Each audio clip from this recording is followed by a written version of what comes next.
I'm not happy. I don't need Elizabeth Warren or the government giving away my money.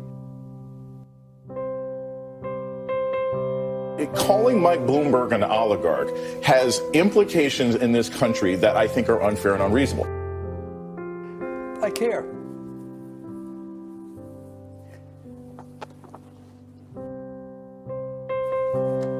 That's it.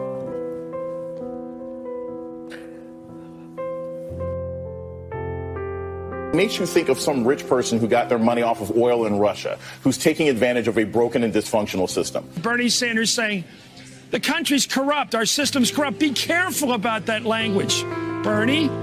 You know, be careful. Oh, well, I'm sorry.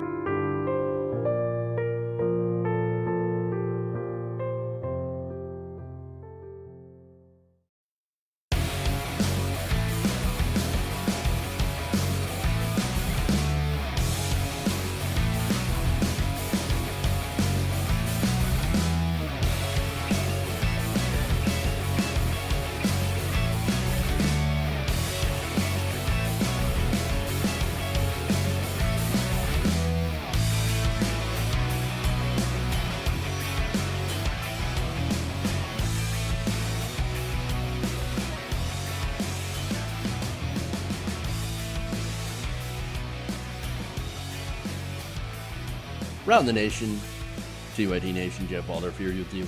Welcome to the show. TGIF, thank goodness it's Friday.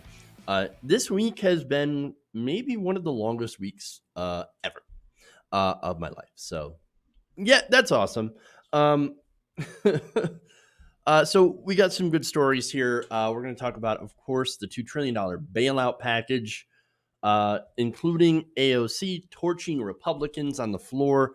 That's always a lot of fun. We then also go to Trump and his insane interview on Hannity. We've got a couple of highlights on that. We have Donald Trump and how he could still benefit from this now that it is very important, now that it's going to his desk. We're going to talk about how he and his son, Jared Kushner, Jared Kushner will be able to still probably get some of that sweet, sweet bailout money. And then we've got another case of why we need Medicare for all. Very, very sad case indeed. And then we've got Tom Perez and his massive, massive corruption at the DNC. We got lobbyists, we got payoffs, we got everything. So we're going to talk about that. All right, so you might want to strap in for this. It's going to be a really kind of heavy show, but it'll be pretty awesome. So now, please like and share the stream if you haven't already. Very, very important that you do so. It helps out the show. Also, ring the bell. So now if you want, notifications, reminders of when we go online and when we drop videos, we drop about 5 videos a day. A lot of you don't get to see that. And you're not going to see that content unless you ring that bell. Okay, so again, I found out something interesting about YouTube. It turns out after the 3rd video is posted, within a 24-hour period, only 3 videos get sent out to all subscribers. Only 3. So, we put 5 videos out a day on a regular basis, right? You're not getting the other 2 clips that we put out. It goes out to maybe some of you, but not all of you. And so ring the bell and then come back to the page because we've always got content for you guys. So, it's crazy how they actively discourage people from watching videos. Yes, some people see 1 video alert a day. You got to ring that bell and then interact with the content. Because what it does is the algorithm says, well, you're not watching it anyway, so I'm just going to serve it up to you less. And so that's how that works, unfortunately. And so ring that bell and interact with the content. That's all I can say. If you want to continue to get notifications of new videos, new content, because we're doing it every day. I'm plugging away here in the midst of the coronavirus epidemic. still doing our thing. So, I want to make sure that you guys are informed of what's going on and what we're doing and what's, what the news is. And of course, giving you all a progressive perspective. And so, all right. Anyway, okay. Well, obviously, some of the more breaking news is that corporate bailout bill passed. So I'm going to talk about more what's in it, how it helps Donald Trump, obviously. So I guess we'll just get to that stuff. We'll just dive right into the show, and we'll start out, of course, with a very impassioned speech by Alexandria Ocasio-Cortez. All right.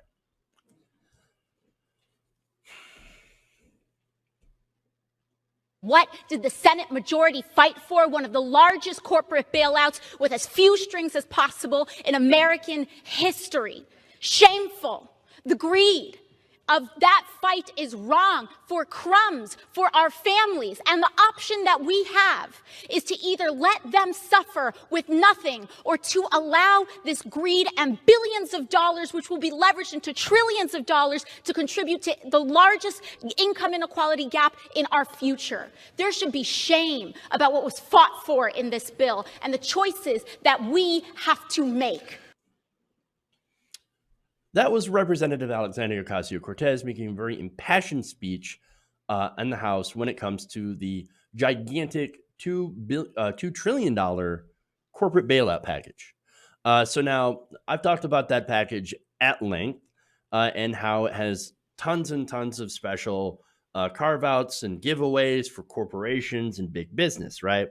And so, look, she's absolutely right. It is shameful. It's packed to the gills of corporate welfare, but gives the regular, average American citizen about $1,200. And not everybody gets it. By the way, if you didn't file taxes, you don't get it in 2019, 2018, right? You don't, file, you don't get anything. Undocumented immigrants, they don't get anything, even though they do pay taxes and they do stimulate the economy with spending. They don't get anything.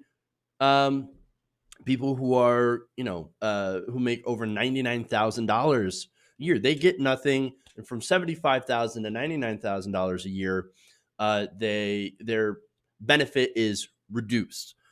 Now, there are some good things like expanded unemployment benefits that are more generous. You can thank Bernie Sanders for that, of course, for standing up and fighting for that to protect that.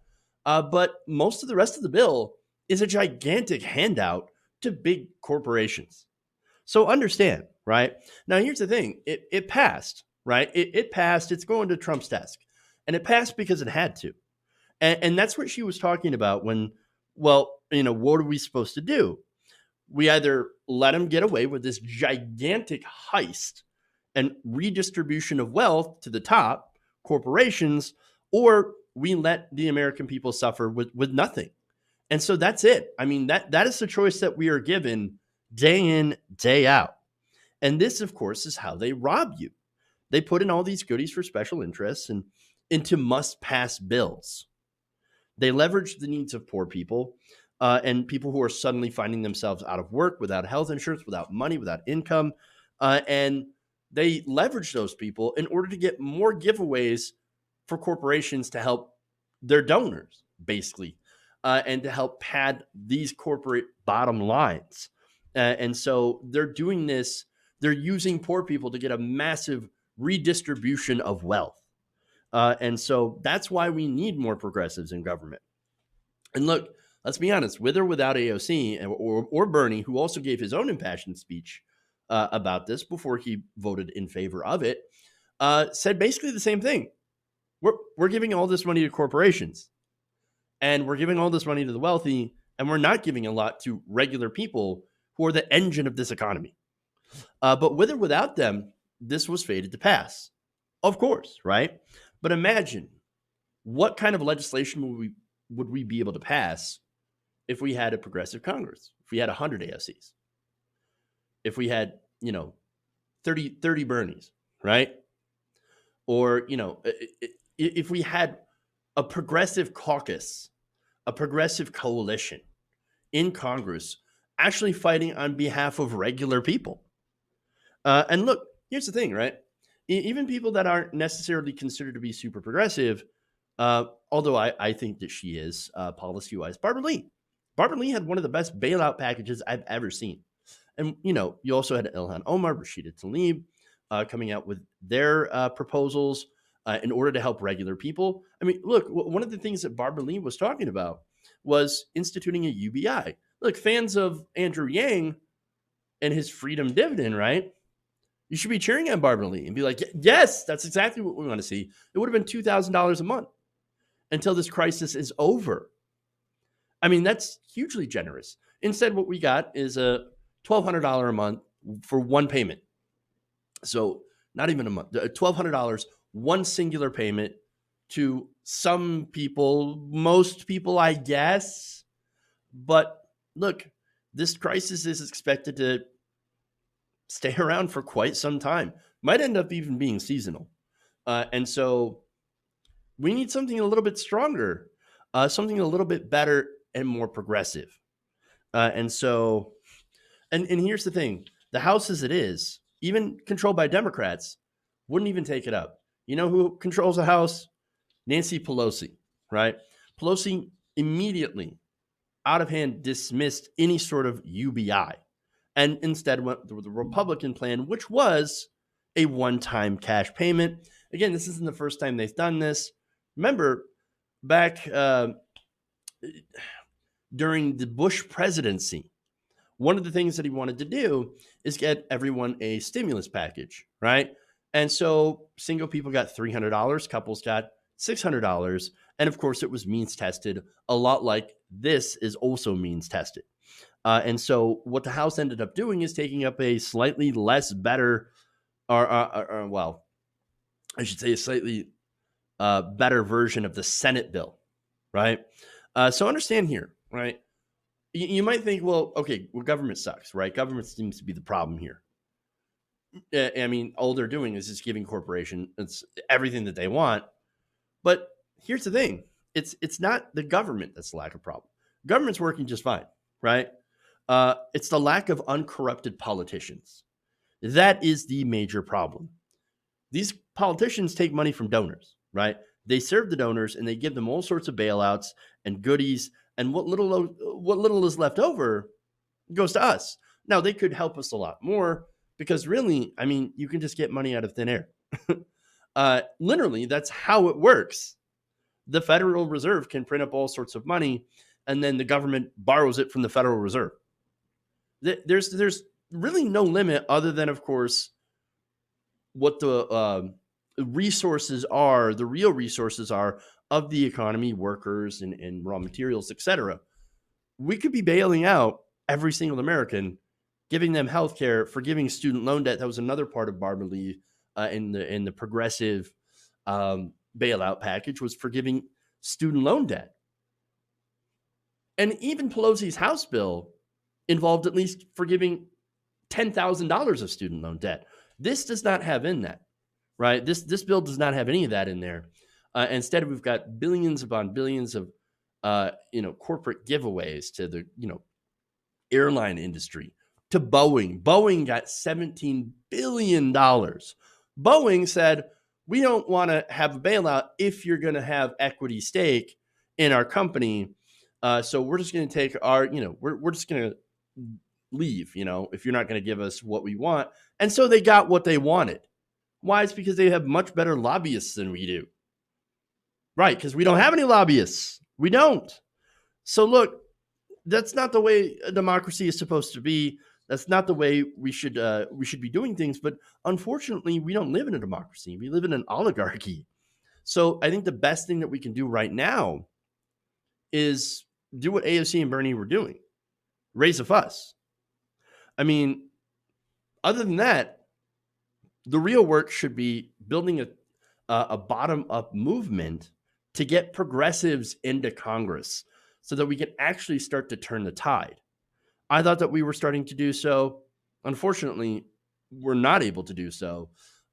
We vastly overestimated our chances in trying to have a progressive Congress and actually get progressives into office, it's going to be a long road and it's going to be a hard fight because the people in power never want to give up their power. Never. And only in these, knockdown, drag out fights or fights, for example, AOC's reelection, beating Joe Crowley by basically bypassing all the money by going directly to the people. Only then are we going to be able to get progressive representatives. Because right now we've got the establishment, got the media, and we've got the money all against us. And all we've got is the people. All right.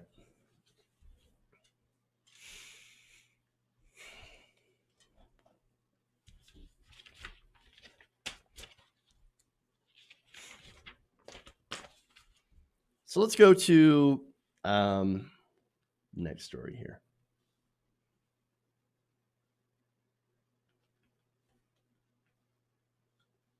All right. So this is related.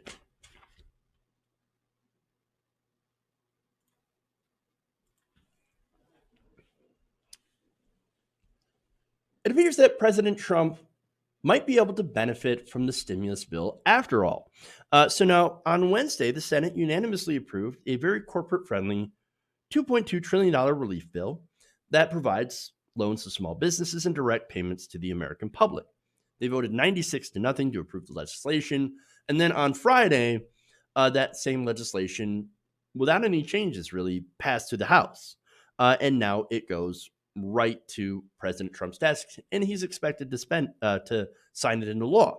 And so one of the reasons he's going to sign it into law is because there are some loopholes in this, which might allow him and his businesses to claim some of that money. And by the way, there is a $500 billion slush fund inside of this proposal, inside of this legislation, this bailout package, which can be leveraged into trillions of dollars in loans to corporations.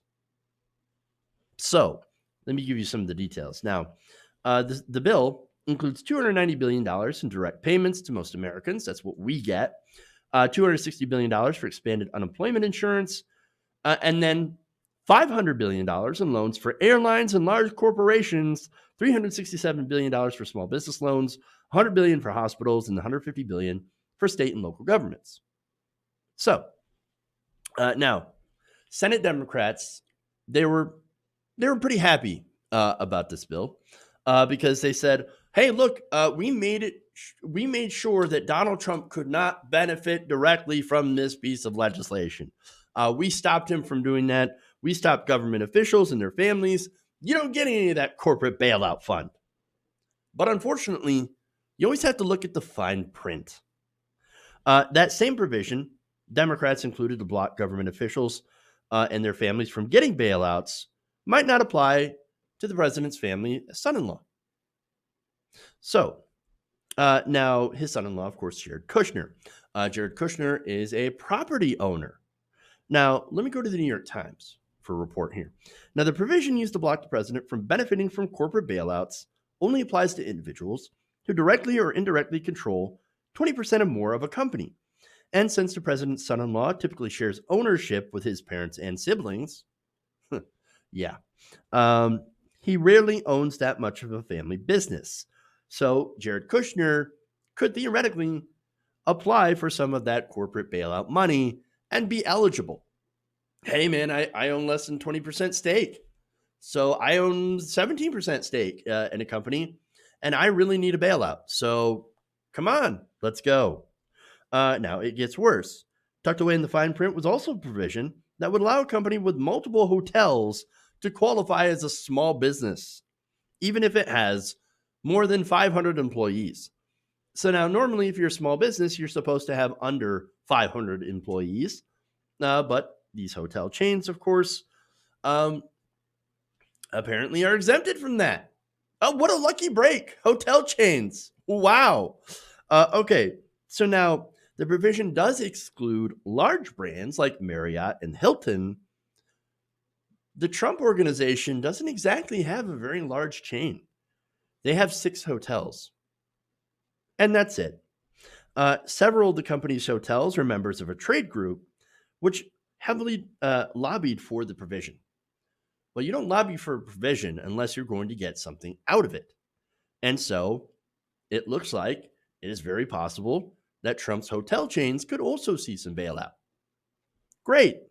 The bill also includes a tax break for restaurants, which allowed them to get an immediate tax refund rather than a deduction over the next 37 years when they spend money on renovation.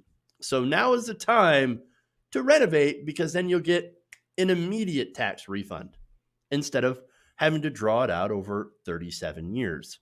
Now, the Trump Organization owns a number of restaurants at its properties. Again, what another lucky break. All right, more here. Those provisions together could allow Trump companies to get tax breaks and loans for small businesses that would be forgiven. So basically free money from the taxpayer if they continue to pay off employees. Now, lucky for us, I guess, several of the the president's hotels have already laid off hundreds of employees, so they would not be eligible for this. But if you haven't, well, there you go. But wait, there's more. Yes, I know, more fine print stuff. Now, fine print measures added to the bill after lobbyists flooded the Senate and White House with requests.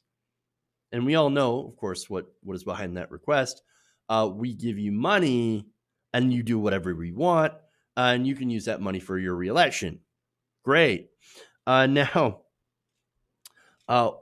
one of the requests, right, that was granted was a $17 billion bailout for Boeing. Now, remember Boeing, right? They're like, oh my God, we're hurting so bad because of this situation, because of everything that's going on.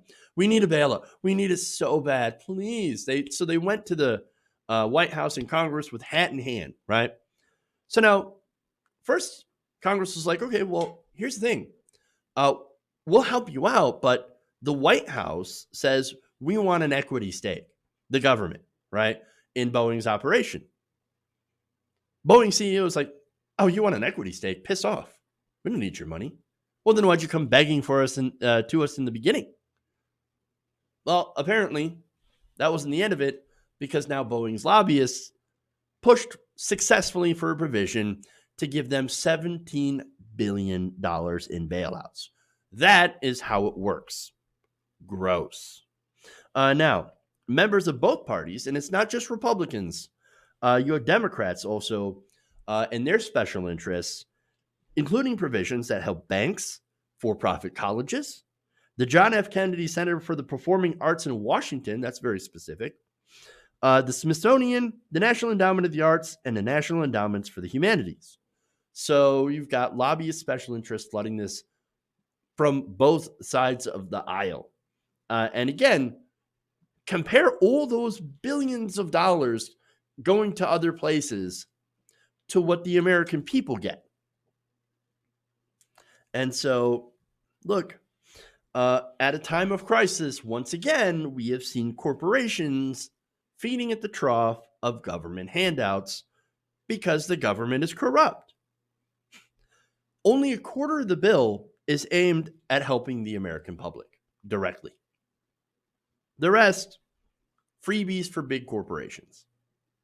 Now, large companies like airlines also will be eligible to receive funds from a $500 billion bailout fund that, again, can be leveraged into trillions of dollars from the Treasury Department, which will provide loans and loan guarantees. $50 billion goes to airlines, $8 billion goes to cargo carriers, and these loans would have to be paid back within 5 years. These are low to no interest loans, by the way, that could be forgiven if they don't fire employees. There's small business loans up to $350 billion for businesses that maintain their payroll. If businesses keep workers, they can use a portion of the funds to cover overhead costs and will be forgiven. If they keep employees, and the bill also provides an additional $30 billion to $50 billion for agriculture departments' farm bailouts. So bailouts for farmers as well. And I don't mean individual farmers it again usually goes to these large corporate farms. So cake for the rich, crumbs for us. And Donald Trump still finds a way to enrich himself to that yummy, yummy taxpayer money. Look, this is just another example of how government doesn't work for us. It works for the corporations. Now, look, there's some good things in this bill. As I mentioned, unemployment insurance, the expanded unemployment insurance, which is $600 additional per week and 100% of your salary. That's good. But giant, massively weighted towards big business. They don't really give a damn about small businesses. Let's be honest. They never have, because small business, just like poor people, really don't have good lobbyists. And so there it is, man. Our Congress showing once again that they are bought and using a crisis to enrich the donors. But at this point, of course, what do you expect? I hope that when this is all over, the people will do everything that we can to get the money and the corruption out. Okay.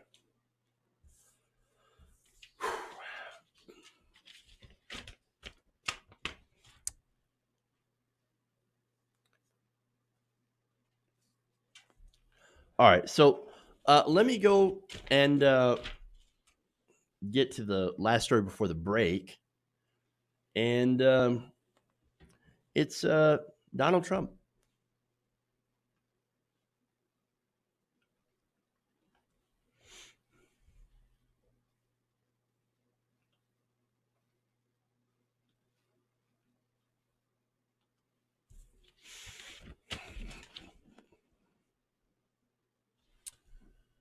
Last night, President Trump went on Sean Hannity's show, and it was not good. So, look, right now, New York is specifically asking for federal help to combat the current health crisis. Now, that help, in which Donald Trump is openly rejecting in this interview by saying, "I don't believe you." Take a look. I don't believe you need 40,000 or 30,000 ventilators. You know, you go into major hospitals sometimes, they'll have 2 ventilators. And now all of a sudden they're saying, can we order 30,000 ventilators? So they don't need it. What? The ventilators? New York, you don't need a ventilator. I don't believe it. I don't believe it. Are you saying that they're making it up? That hospitals and the government are making it up so they can get what? Extra ventilators that they don't need? What are they going to do with extra ventilators that they don't need? That doesn't make any sense. I mean, my God, moron, dangerous idiot. He's saying he doesn't believe the doctors, the people on the ground, right? And look, unfortunately, that is entirely consistent with Trump's worldview, which is, I don't care about facts. I don't care about you. I don't care about your family. I only care about me, my money, my power. And that's why I'm not only going to not help you, but I'm also going to order large swaths of American citizens back to work very, very soon. Now, I know, like, Dr. Fauci, by the way, he's like, well, Trump's aspirational, right? Now, Dr. Fauci is walking a fine line because he's telling Trump, hey, look, you can't send people back to work so soon. You can't do that. It's going to be very dangerous. But on television, he's got to look good, right? For Trump. So he says, well, that's really aspirational. He really wants people to aspire to do so. And it would be wonderful for the economy, but I don't think it's necessarily a good idea. No kidding. But again, you got to understand this guy is surprisingly still works for Trump, but that's because people trust him, and people actually trust him more than Trump, which is also probably not a good thing, right? So now, talking about going back to work, we have an additional video on this. Take a look. look, it's a very bad situation. We haven't seen anything like it. But the end result is we got to get back to work, and I think we can start by opening up certain parts of the country, you know, Farm Belt, certain parts of the Midwest, other places. But I think that, as an example, you go to Texas. There are places in Texas, great governor, Greg Abbott, there are places in Texas where, it's a tremendously big state that aren't impacted by this. So I think we can open up sections, quadrants, and then just keep them going until the whole country is opened up. But we have to open up. The people want to get back to work. They want to get back. That's a really good way to go, make the areas that haven't seen a whole lot of infections see a lot more, when you open those places up. And by the way, a lot of places have never closed down. Let's be honest. There's a few states, yes, that have shelter-in-place orders, right? I live in one of them. California is another one of them. And so, you've got places that are hotspots of infection, but there are places that, that don't have it, or that we haven't seen because there's not enough testing. And so that's the other problem with this. And so this is dangerous, right? And look, nonetheless, he's saying, no, we got to go back to work. People want to go back to work. Well, it's not that people want to go back to work. I mean, I'm sure some people are going stir crazy that are in self-isolation, but they also have bills to pay. And here's the thing, the sooner we do a national lockdown, which we should, right? The sooner we come out the other side. I mean, that's just a fact, right? And the one thing that Trump is refusing to do, well, among many of the things, for example, using the Defense Production Act, right? In order to order these corporations to go and manufacture needed ventilator parts. Right now, he's just asking them, can you please do that? And they're like, no, let me look at my balance sheet. No, it's not going to be profitable enough. So no, we're not going to make ventilator parts. Sorry. I mean, I guess this is his way of saying, no, you don't need those ventilator parts anyway. He's going to get people killed.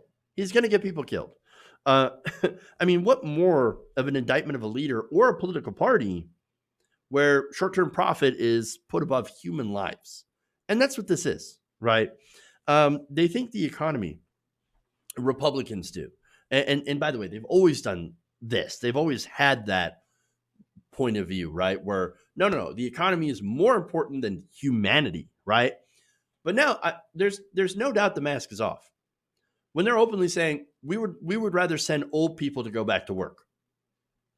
And old people are more than happy to go back to work and then possibly get sick and die. Oh, the mask is off.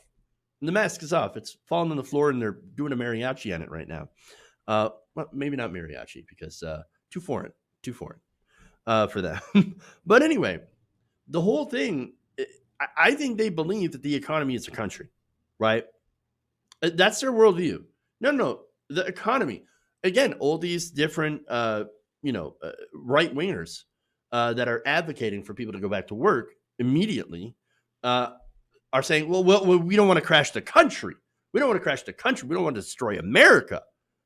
They think America is synonymous with the stock market or synonymous with markets. I think that's the problem, right? In reality, the country and the country and the economy itself are the people. People are the country, right? But realize this, right? And I know I said that very clunkily, right?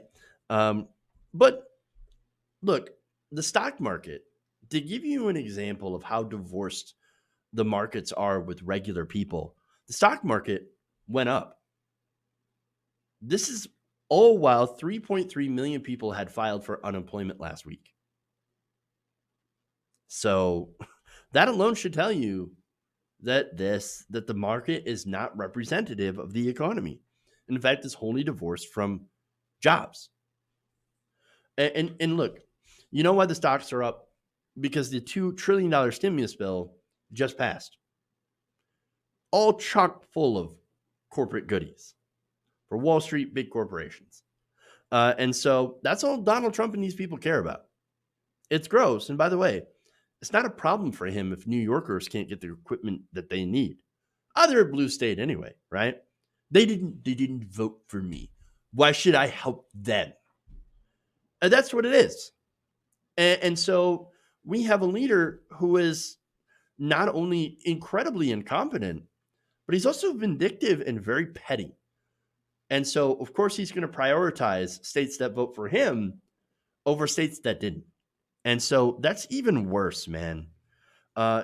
Trump is dangerously incompetent, but also just dangerous because he's a sociopath and he's willing to sacrifice you, your family, for his own personal financial gain. He's a bad person.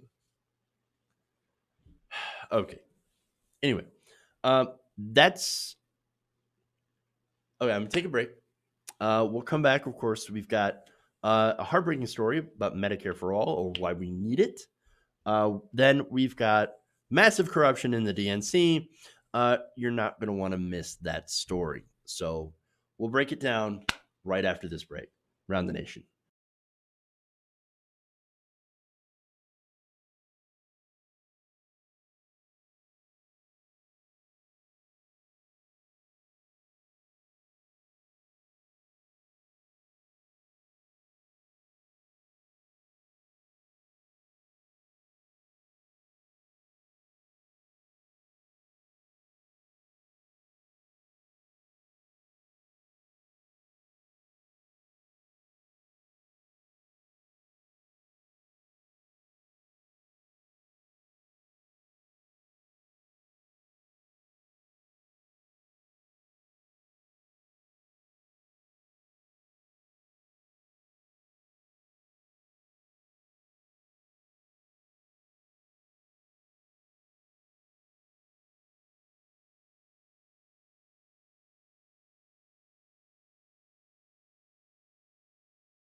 Mike Pence.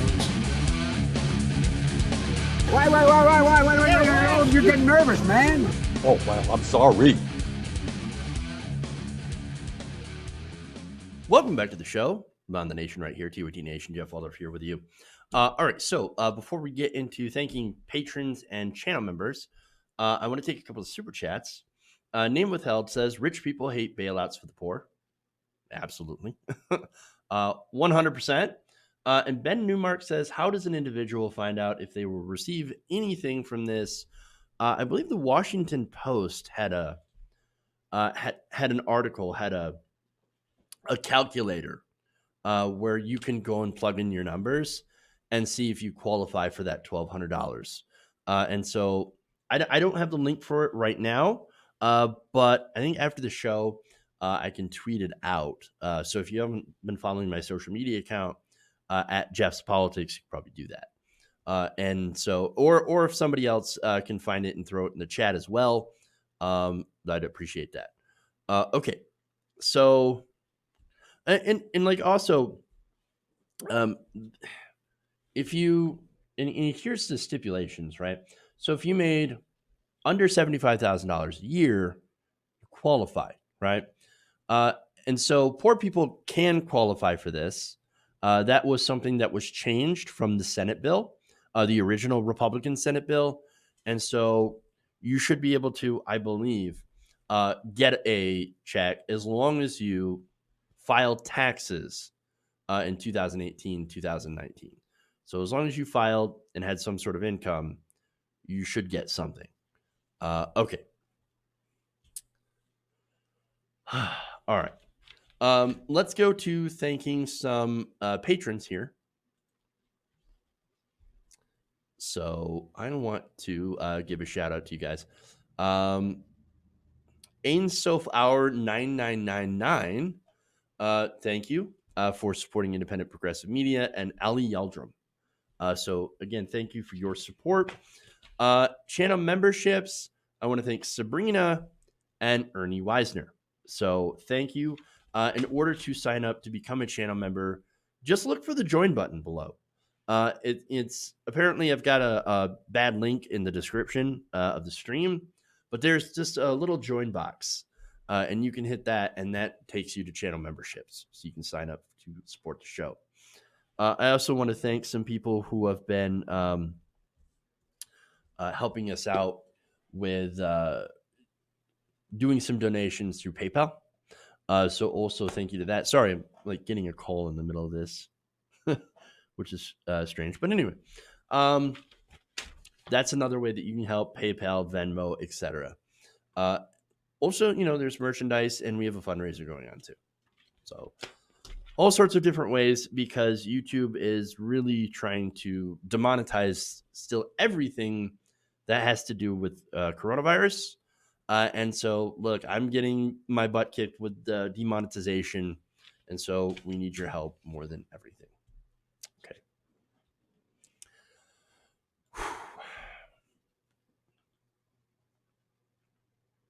Let's fix that. All right. And fix that. Okay, here we go.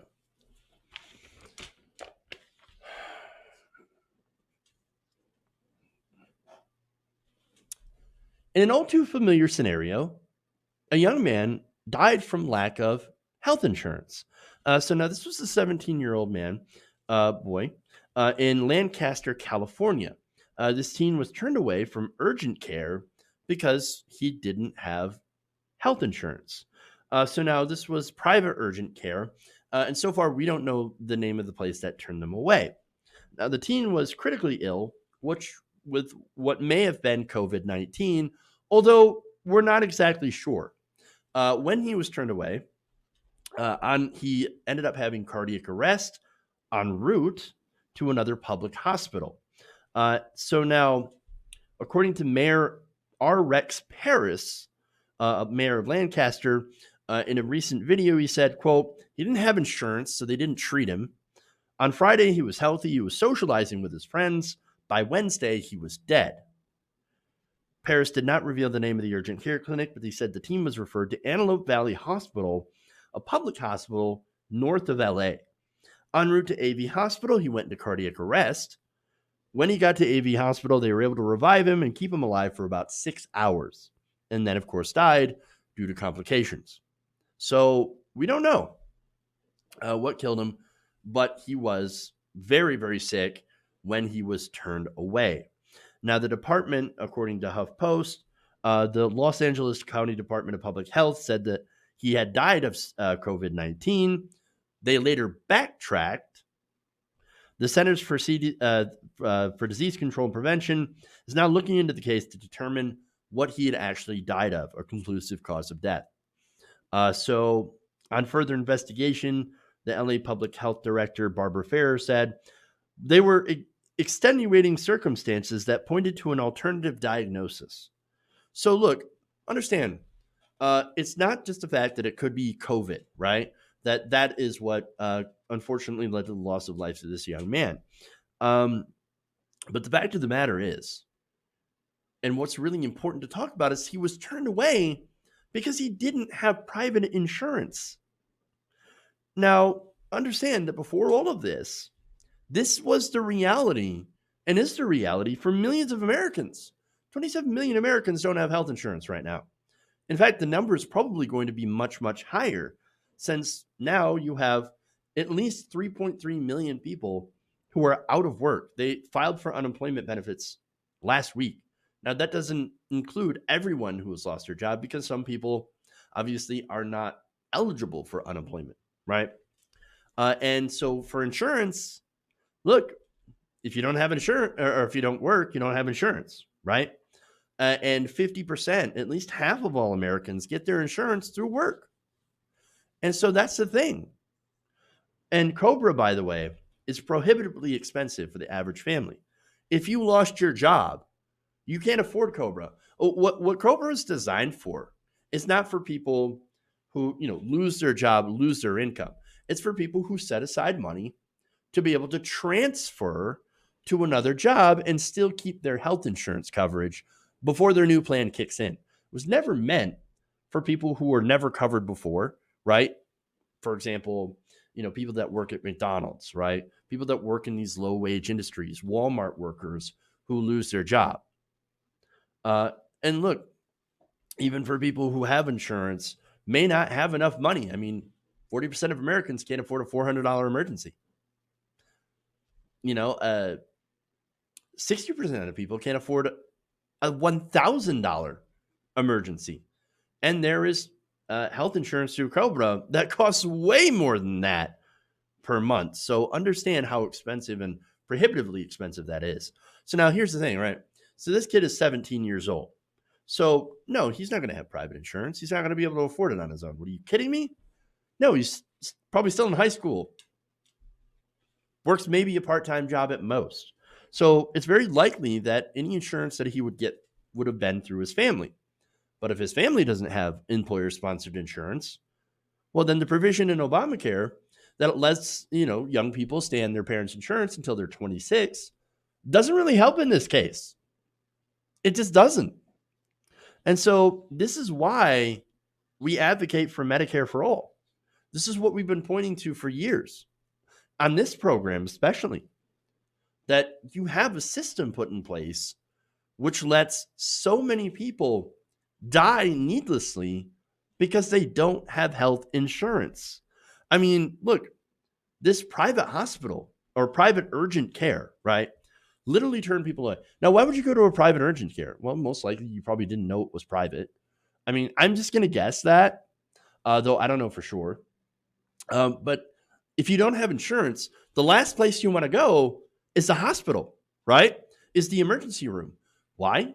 Well, it's because the emergency room costs thousands of dollars.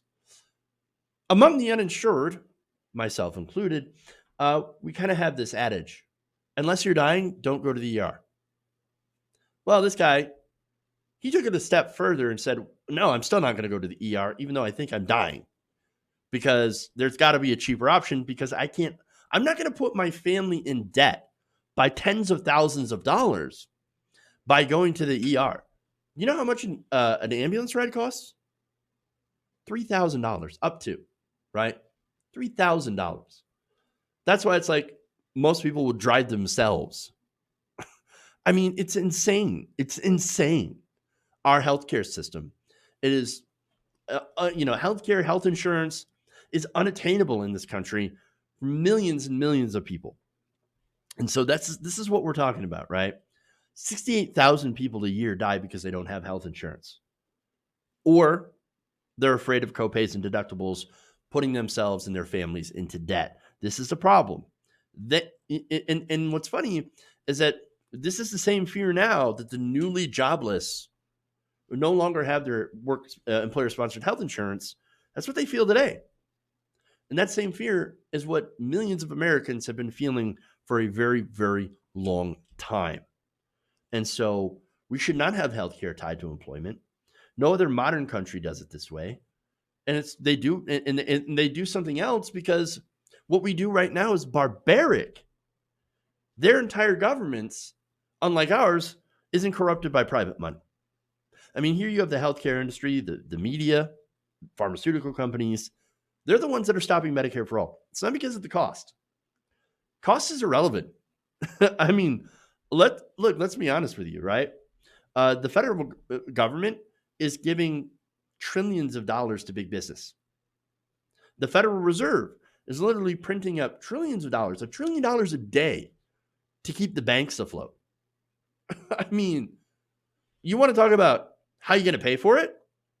Well, we're not talking about how you give hundreds of billions of dollars or $2.2 trillion package mostly 3/4 of which benefit the rich and corporations. We're not asking how you're going to pay for it. We didn't ask how we're going to bail out the banks either back in 2008 and how we're doing it now. Nobody asked that question. Only when it comes to something that helps regular American people. And so understand, right? Understand the money that we're shoveling towards big business right now, it could go to giving every single American health care. So the current situation, I mean, if anything, this proves that this is the best time to institute a national health insurance program instead of a program which is right now being floated by the establishment that still leaves 10 million people out of coverage and our for-profit system largely still intact. And so we cannot afford as a country after this to not do single payer. Okay.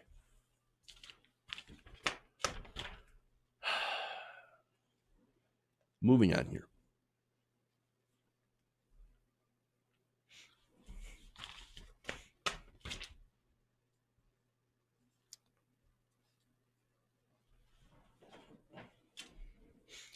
All right.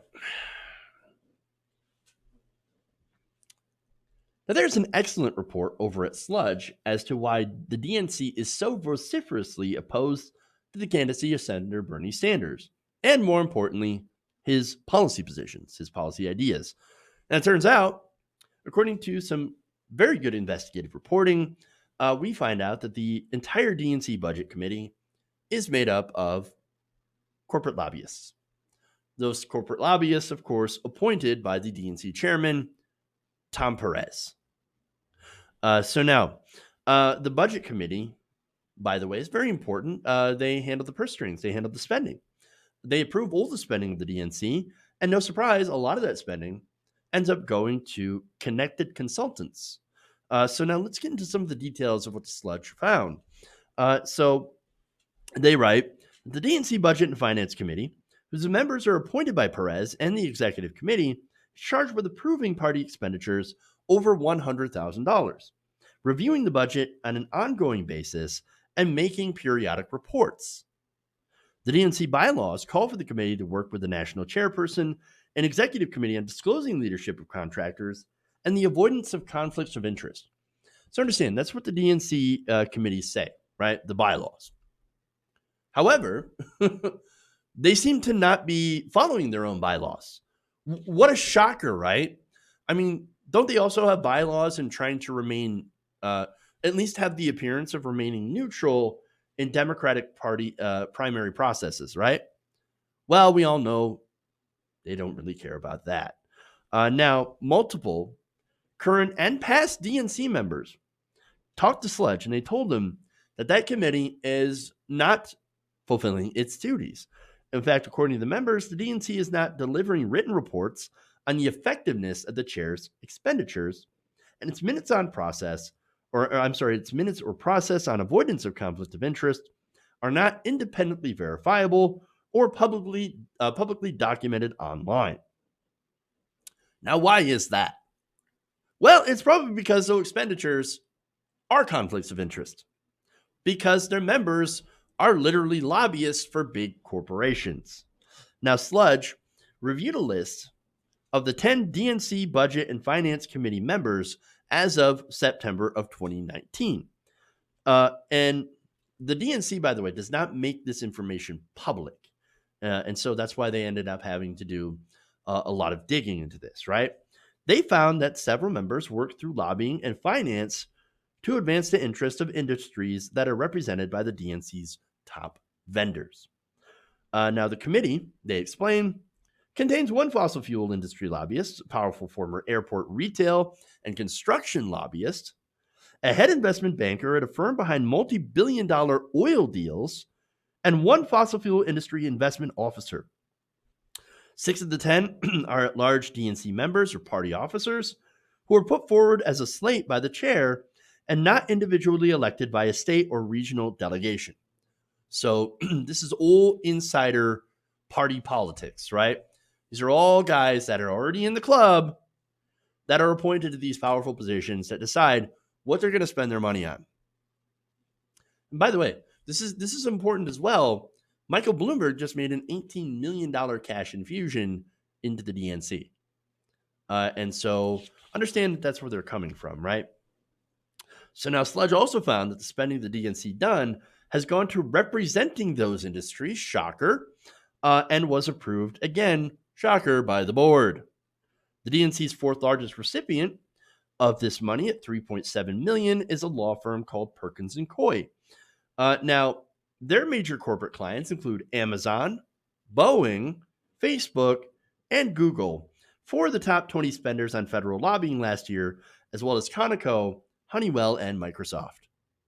Perkins Coie has deep ties to the Democratic Party leadership as well, provides legal services to oil companies such as Texaco and Valero, and lobbying for a coalition of small oil refineries to be exempt from renewable energy fuel standards. So again, these people, I mean, this company has a lot of sway in the Democratic Party. The Democratic Party that is supposed to stand for science and for trying to get back into the Paris Climate Agreement, for example, which is non-binding. So I guess they can say, we don't really care about it because it's not binding. But also to try to advance solar and wind energy and to get us off of fossil fuels. Well, no, they've got fossil fuel lobbyists right on the board. Now, Perkins Coie's services were engaged last year as well by many leading Democratic presidential candidates. So this is, again, no matter who you pick, you're going to end up getting representation in the DNC for these corporations, right? So now, these payments to candidates totaled around $3.5 million from the campaigns of Elizabeth Warren, Pete Buttigieg, Kamala Harris, Cory Booker, Jay Inslee, and John Delaney, as well as the super PAC of Tom Steyer. Oh, what, you thought Tom Steyer was a good person who cared about, climate change? Turns out, not so much. Who's missing in this? Senator Bernie Sanders. Also missing Andrew Yang, Marianne Williamson, and Tulsi Gabbard. Only one of those people, by the way, endorsed Bernie Sanders. The rest of them went for Joe Biden. What are you doing, Tulsi? What are you doing, Andrew? Bernie Sanders literally said, hey, you know what would be great right now? UBI. Joe Biden ain't saying that. All right, more. A Sludge review of FEC records on March 1st also found that 24 Perkins Coie employees donated over $27,000 to the Biden for President campaign. So that's, of course, through bundlers. These bundlers will bundle up donations from people inside industry, mainly, I would say, executives and CEOs, and then give that full amount to a candidate. Now, 4 of those donations were at maximum. 24 gave to Amy Klobuchar's campaign, 1 at the maximum. Over 100 donated to Elizabeth Warren's campaign, although mostly in small donations under $100. 21 employees gave close to $14,000 to Pete Buttigieg. And although this is interesting, just 2 Perkins Coie employees donated to Bernie Sanders, one of them in 3 different donations of $27, for a total of $381.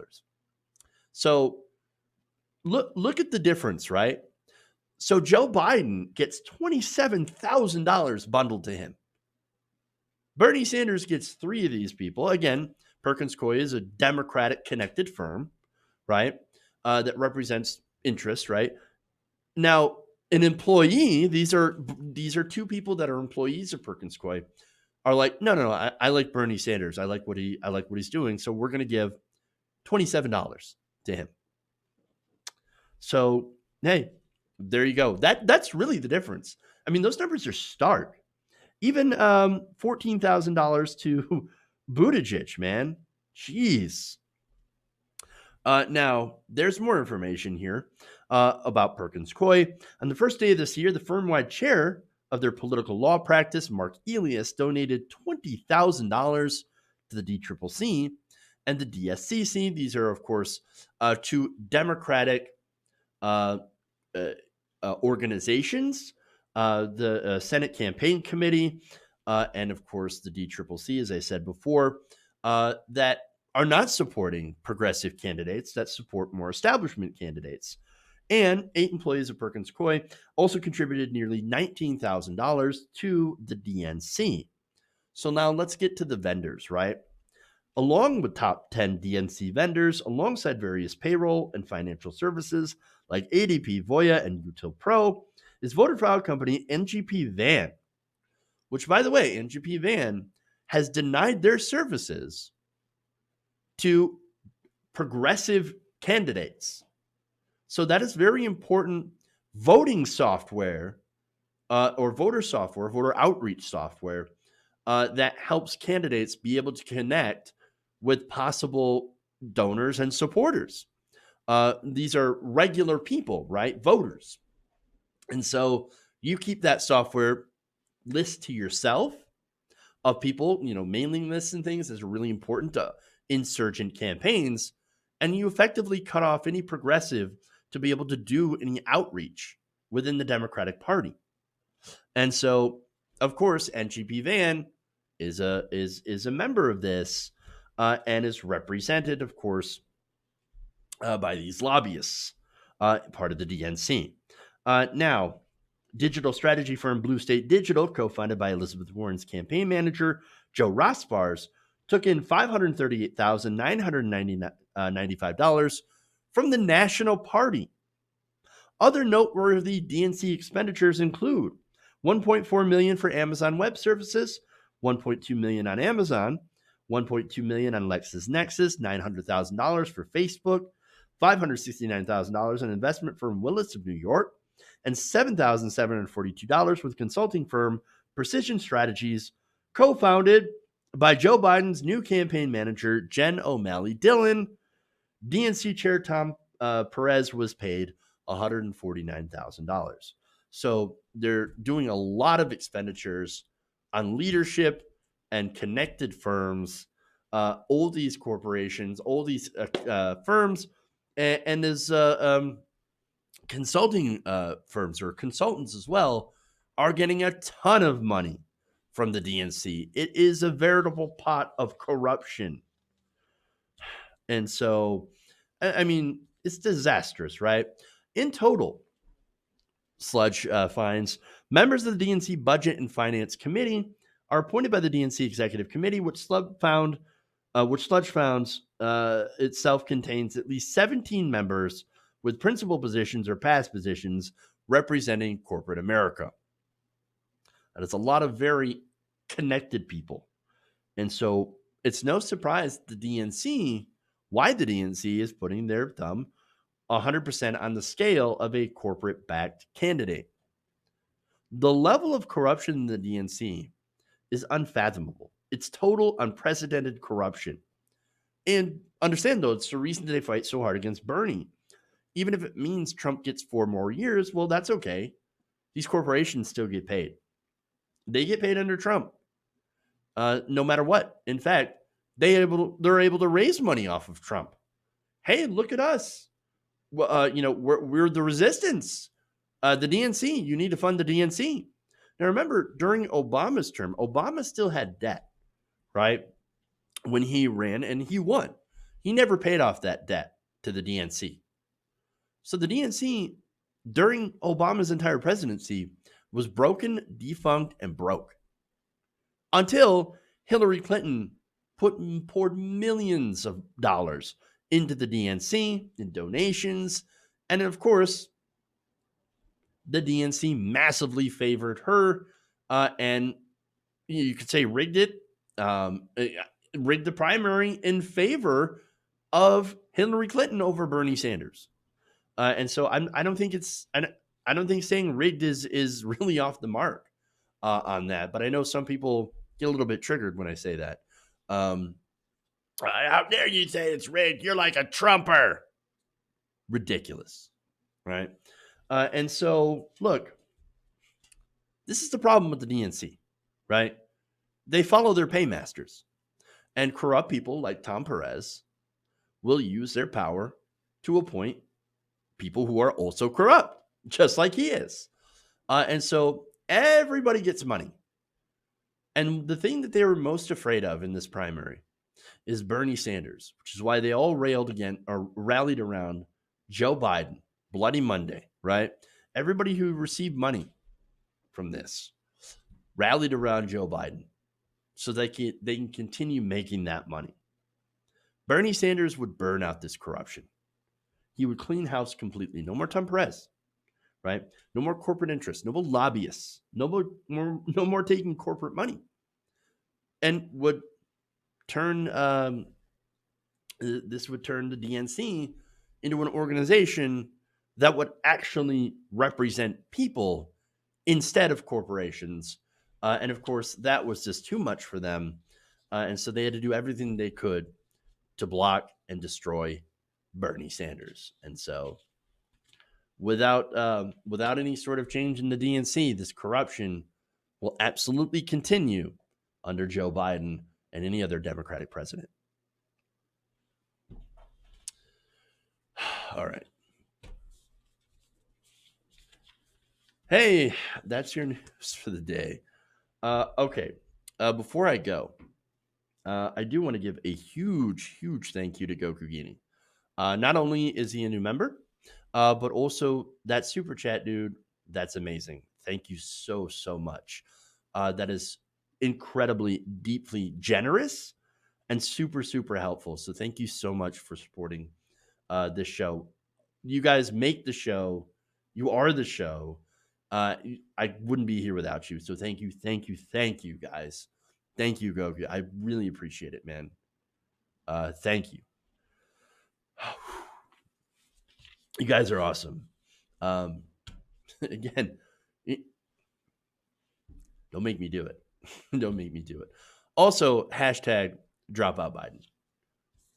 I agree with that message because, look, Biden, we talked about that Biden story yesterday, and I hope all of you listened to that audio, the full interview with Katie Halper, because, I mean, that was disturbing.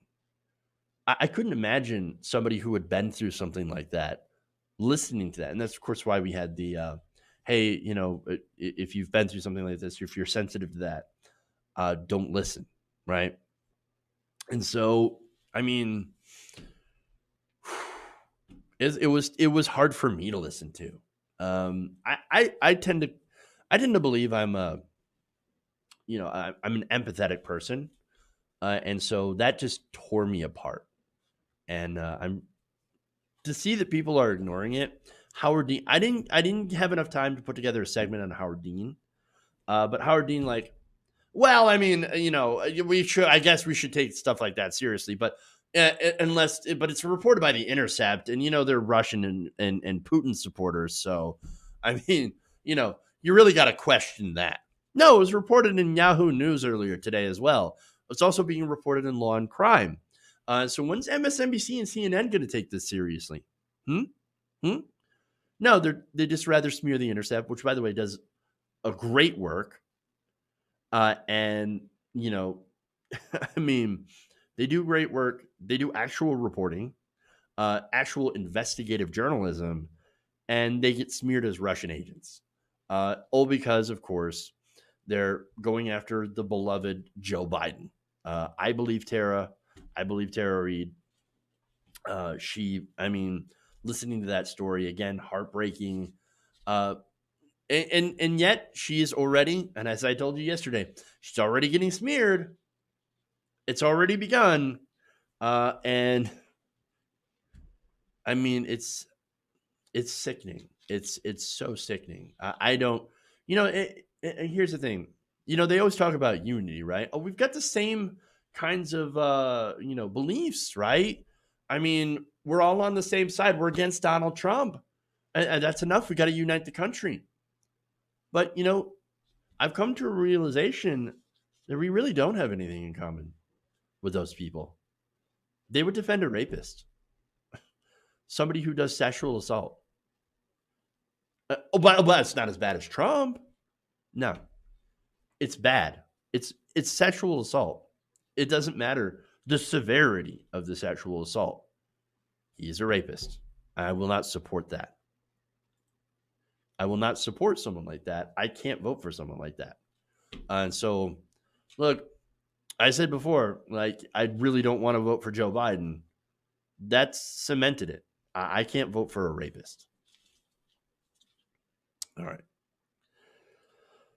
Weary Pirates, by the way, in the chat made a really great point. Howard Dean lost his bid because he made a weird noise. The Dean scream. Joe Biden raped a woman. Nothing. You know, Joe Biden has 7 sexual harassment allegations against him. Yes, Donald Trump has what, over 20? Mike Bloomberg has like 40, right? But he was running as a Democrat too. They didn't care about that. Democratic voters. You know who has none? Bernie Sanders. But they will never vote for Bernie Sanders. They will never support Bernie Sanders. So I guess the Democratic Party, Democratic voters, will support a rapist instead. And that's why that's why I don't think I can be one of those. I can't be a Democrat anymore. It's ridiculous. So I guess at some point I'm going to change my registration to independent because I can't be one of those people. I can't. And yeah. All right.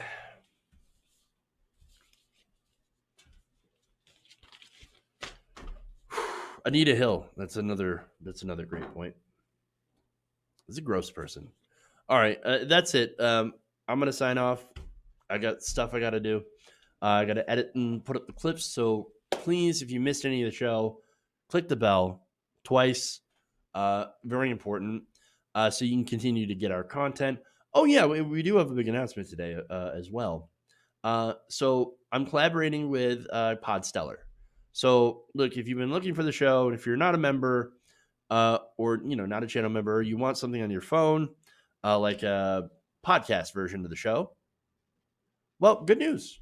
Sign up with Podstellar. I mean, I'm going to be posting my show there, and you can download it. It's right now available on iTunes. It's going to be available on Android fairly soon, and they're working on that. And, sign up if you have an Apple device, and you can listen to the show on the go, at any time. I think that's kind of cool. That's where our podcast is going to be, except for members who have no ads and no breaks in that podcast. So check it out. Podstellar.com. We're under TYT Nation. All right, guys. That's it. Have a great weekend. Stay inside. Wash your hands. And remember, love you. And change begins with you. Good night, Nation.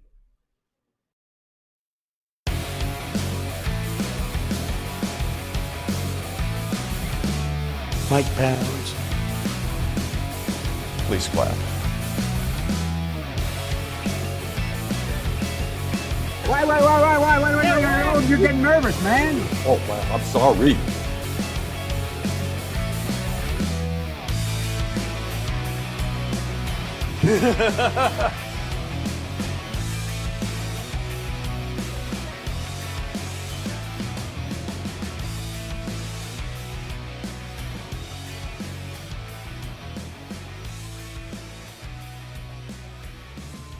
You're kicking me out the door.